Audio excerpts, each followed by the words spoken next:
got set up here, we've got a 2006 Yamaha V-Star XVS 650 Classic, which is a carbureted setup. It's a customer of ours, one of our best customers. We're trying to get his carburetors jetted and modded out. Now we put exhaust, it has performance exhaust on it, and we're putting on a performance intake. So what we've got here is two separate rebuild kits, one for each bottom end for each carburetor. This is the front carburetor, and it is taken apart right now. There's the back carburetor. It is not. Anyhow, there's a couple of modifications that you can do here. First off, right here is the float bow. Now this is 2006, so 2006 and later models are all like this. Okay, now 2005 below do not have this bridge, and the reason they don't have that bridge is because right here you have a fuel cutoff solenoid, and that fuel cutoff solenoid can affect gas flow in through the needle jet holder. Okay, as you can see, it sits in there and has a lock seal with that. Now there's two separate types of modifications here that you can do to bypass the fuel shutoff. First one is right here. You cut out the bridge, and you can see the opening here and the opening down here, and if you can look in there, can you see the hole at the bottom? There it is. That hole there at the bottom is what the fuel cutoff solenoid goes into and comes out of, and that's what allows gas to flow through here. So if you cut this wall out, you now accept gas without the fuel cutoff switch. So you can modify the float bow, okay, or you can, let me see where, oh, I was just using it. Right here you can modify the needle jet holder, okay, or the needle holder. Okay, right here, if you were to modify the needle holder, which is what I believe I'm going to do on this one, you want to cut it just below the O-ring. And what that does is eliminate where the O-ring's at, and therefore it does not create a seal in between there, and gas can get in there, and it kind of gives you a free flow. I'm a little worried about taking this out, because in taking that out, you know, you can damage the flow bolt, and I don't want to do that. So there's some of your mods there. So you can cut that down or cut that down. You've got another option too. With the fuel cutoff solenoid that screws into your float bows, you can take and cut the wire halfway up on the fuel cutoff solenoid. You want to keep half wire, that way if you ever want to put it back, you can put it back and butt connect it in together. Cut it halfway off, and you can put a 30 ohm resistor in there, and it will trick the ECU in believing that there's no problem with it. So a 30 ohm resistor will replace that, and then you can just cap this off. We're not going that route. It actually seems the simplest if you have the resistors. I'm not going to look for them. Okay, in your modification kit as well, it comes with a drill bit.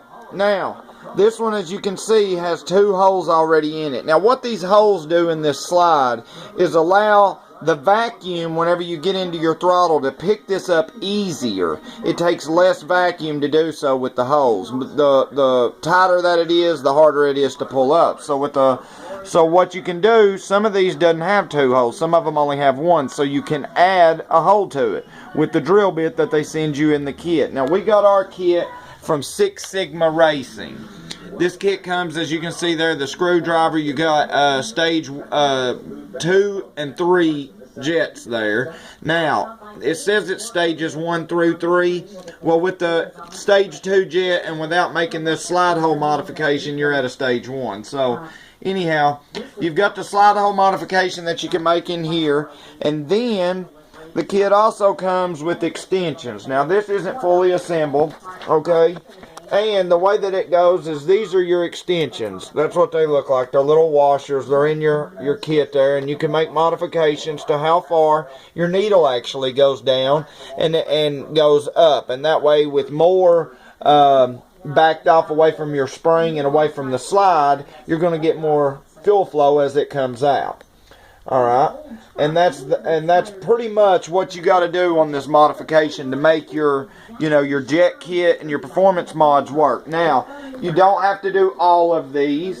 You do not have to make this mod and so forth, but you must choose one of the ways to make this modification. You must choose one of them, because otherwise you're not going to get a sufficient amount of fuel coming into the bike at wide open throttle, because your fuel cutoff is working off of the ECU, which will regulate the fuel flow. So you are trying to jet it out to eliminate the regulation of the fuel flow and the airflow, of course. But alright, so that's pretty much a tutorial of what we're doing here with this. I'm going to start on this one, putting it together, and then we'll go through this one and make a separate video on actually how to do the mods once the mods are done to this.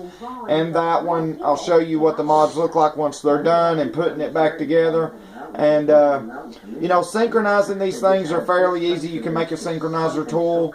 There's videos on here on YouTube on how to do it. But you can also, you have an adjustment screw on these. Let's see, where is this adjustment screw? Hold on, I know what's here. That one goes in. Right there. There's your adjustment screw. That is your mixture screw. I always take mine and butt it up with a small screwdriver. Butt it up and back it up 2.5 turns. That's as close to factory as you're going to get. Okay, another thing. Tools that you'll need for this. You will need a drill. We just got a drill. So you'll need a drill. Your kit comes with a bit. You'll need needle noses. Now I have different size needle noses for different things, but really you need one pair of needle nose. You'll need an 8mm wrench, a 10mm wrench. You will need some metric Allen heads. Alright, a long, small end flathead. That's another flathead for the bigger stuff. And then a Phillips head. And then a nut driver to remove the nut that's here that is actually your needle jet holder. And all it does is block it off so that the suction will come through the valves that we'll be modifying.